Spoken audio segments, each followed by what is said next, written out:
कैलाश चौधरी जनसभा को संबोधित कर रहे हैं।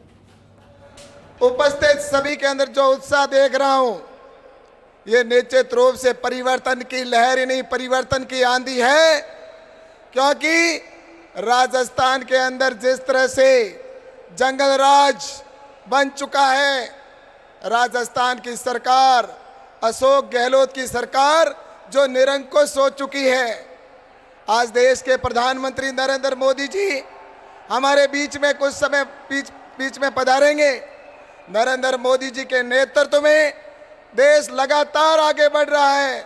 मुझसे पूर्व वक्ताओं ने आपको जिस तरह से बताया कि आज देश के अंदर चाहे गरीब कल्याण की योजना हो, चाहे युवाओं के लिए हो, चाहे आप देश को आगे बढ़ाने वाली बात हो, चाहे किसानों के कल्याण की बात हो, आज नरेंद्र मोदी जी के नेतृत्व में चाहे किसानों को किसान सम्मान निधि के तौर पर पैसा देने की बात हो, चाहे किसानों के लिए एग्रीकल्चर इंफ्रास्ट्रक्चर फंड की बात हो, आज किसान को आत्मनिर्भर बनाने की बात की जा रही है।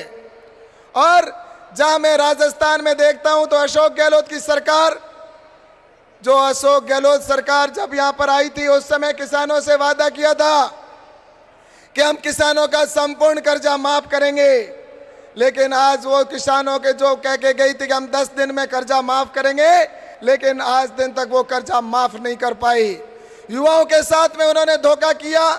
ये धोखा देने वाली सरकार, ये किसान विरोधी सरकार, आज किसान परेशान है। किसानों से वादा किया था कि हम किसानों को लाइट देंगे 6 घंटा, आज किसानों को 6 घंटा लाइट की जगह पर उस किसान की फसल चौपट हो रही है और किसान खून के आंसू रो रहा है। किसानों को 1 घंटा या 2 घंटा भी नहीं मिलती, ट्रिपिंग के साथ उनको फसल अपनी आंखों के सामने जलती हुई देख रहा है। और इसी के तहत अगर देखा जाए तो किसानों को जिस तरह से राजस्थान आज किसानों का जिस तरह से बाजरा उत्पादन करने वाला प्रदेश है, हिंदुस्तान में सबसे ज्यादा बाजरे का उत्पादन यहाँ पर होता है।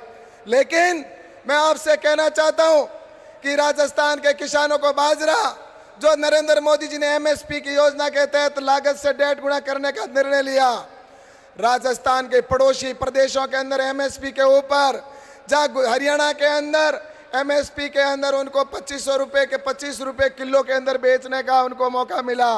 यहीं पर मध्य प्रदेश के अंदर हो, चाहे उत्तर प्रदेश के अंदर हो, चाहे गुजरात के अंदर हो, वहां पर किसानों ने बाजरा जो बेचा वो लगभग 2300 रुपए क्विंटल के हिसाब से बेचा। लेकिन राजस्थान के किसानों को मात्र उनको 1300-1400 रुपए में बेचने के लिए मजबूर होना पड़ा। मैंने कई बार कहा और अशोक गहलोत को स्वयं को कहा कि राजस्थान के किसानों की एमएसपी पर खरीद करें।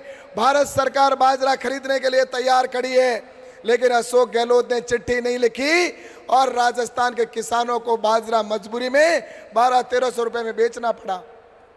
इस तरह से राजस्थान के किसानों को जिस तरह से उन्होंने घोटालों पे घोटाला, कोऑपरेटिव का घोटाला हो, ये घोटालों वाली सरकार, किसान विरोधी सरकार। इसलिए मैं आपसे कहना चाहता हूं कि आने वाले समय में इस किसान विरोधी, किसानों के साथ धोखा करने वाली सरकार को अब हमें यहां से उखाड़ फेंकना है। और ये राजस्थान के किसान ने संकल्प लिया है, क्योंकि राजस्थान की ये परिवर्तन यात्रा में मेरा सब जगह जाना हुआ और सभी जगह पर जिस तरह से किसानों के दिल में आग लगी हुई है, इससे स्पष्ट होता है कि अब के राजस्थान का किसान निश्चित रूप से इस तरह का, जिस तरह से किसानों के साथ धोखा करने वाली सरकार को अब बर्दाश्त नहीं करेगी। और इसलिए मैं आपसे कहना चाहता हूं कि इन्होंने किसानों के साथ धोखा किया, इन्होंने सनातन के ऊपर भी चोट करने का काम किया। आज जिस तरह से इनके नेता बयान देते सनातन के ऊपर और धार्मिक त्योहारों के ऊपर, जिस तरह से धारा 144 लगाने का काम करते हैं, और मैं आपसे कहना चाहता हूं